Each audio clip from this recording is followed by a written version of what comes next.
We're in the home stretch of spoiler season, folks. Just a handful of legendaries left to go, so let's get to two of them now. First up is Queen Amidala championing her people. 5 cost, command heroism, 5 attack, 3 health. When played, create 2 spy tokens, and also, if damage would be dealt to this unit, you may defeat another friendly unit that shares a trait with this unit. If you do, prevent that damage. So, very similar to the Rex unit from Twilight of the Republic. You play a card with middling stats, you get a couple tokens that come with it. I think this is a clear upgrade over Rex, though. She's 1 cheaper and has the same equivalent stats, though the token units she makes are definitely worse. Still, that secondary ability of hers is pretty decent. Basically, if she's going to take damage, you can sacrifice one of your spy tokens instead of taking that damage. Now, the theme here requires a bit of mental gymnastics, I think. Like, why is Amidala creating spies? Why is she throwing people under the bus to save her own skin?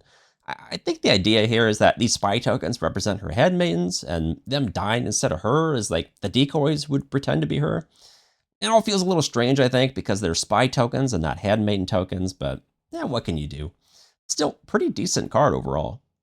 Next up is Nemik's Manifesto. 1 cost, aggression heroism upgrade that gives +1/+1 and reads: attached to a non-vehicle unit, attached unit gains the rebel trait, and when defeated, D1 damage to each enemy base for each other friendly rebel unit.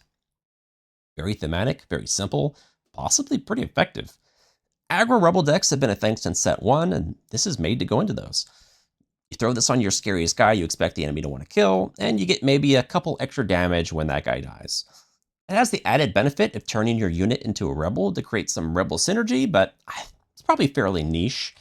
It's tough because you often want to attack as soon as possible with your scariest guy before he potentially dies, so playing an upgrade can be a little slow.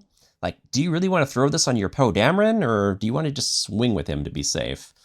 I don't know, but I think this is worth trying out for such a low opportunity cost.